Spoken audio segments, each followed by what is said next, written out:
Well, in a new report out today, a string of high-level executives have transferred from ByteDance to TikTok, some even moving from Beijing to the US. That's according to the Wall Street Journal.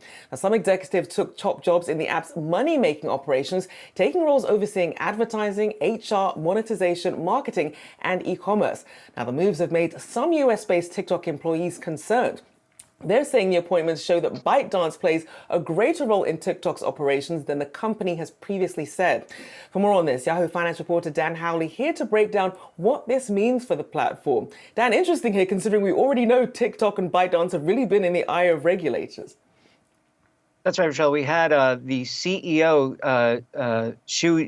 Chu on Capitol Hill, basically talking about how there's a separation between TikTok and ByteDance, and there is some, conversation between the two companies. But he wanted to kind of focus on how TikTok seemingly operates on its own rather than as a direct subsidiary of ByteDance. But clearly, that's not the case. And this is where we're seeing these kind of moves that employees, according to the Wall Street Journal, are concerned about. We've had representatives from different levels of government, whether that's from enforcement organizations or elected officials, talking about the potential for TikTok to be used as a spying tool by the Chinese government.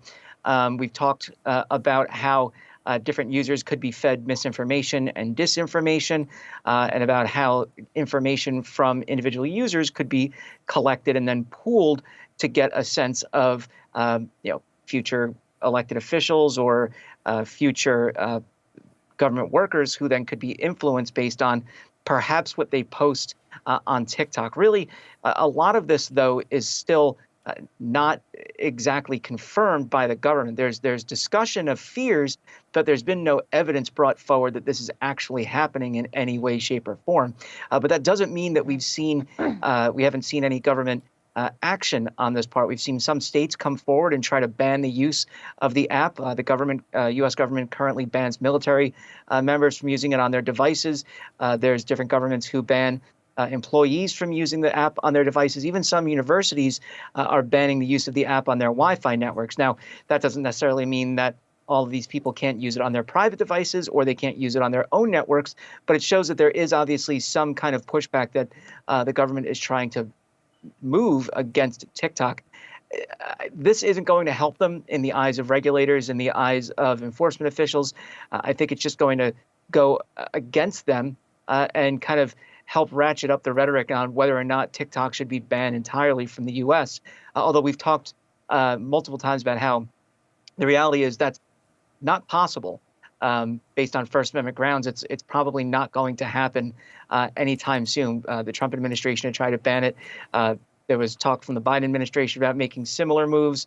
But right now, this latest kind of update on where the company is and what it's doing, it's just not going to look good for TikTok. Yeah, we should point out this coming from a Wall Street Journal story, but you're certainly right. This comes at a time when the company is trying to stay out of the crosshairs of government regulators, but a story we'll continue to follow. As always, Yahoo Finance reporter Dan Howley, thanks so much for that.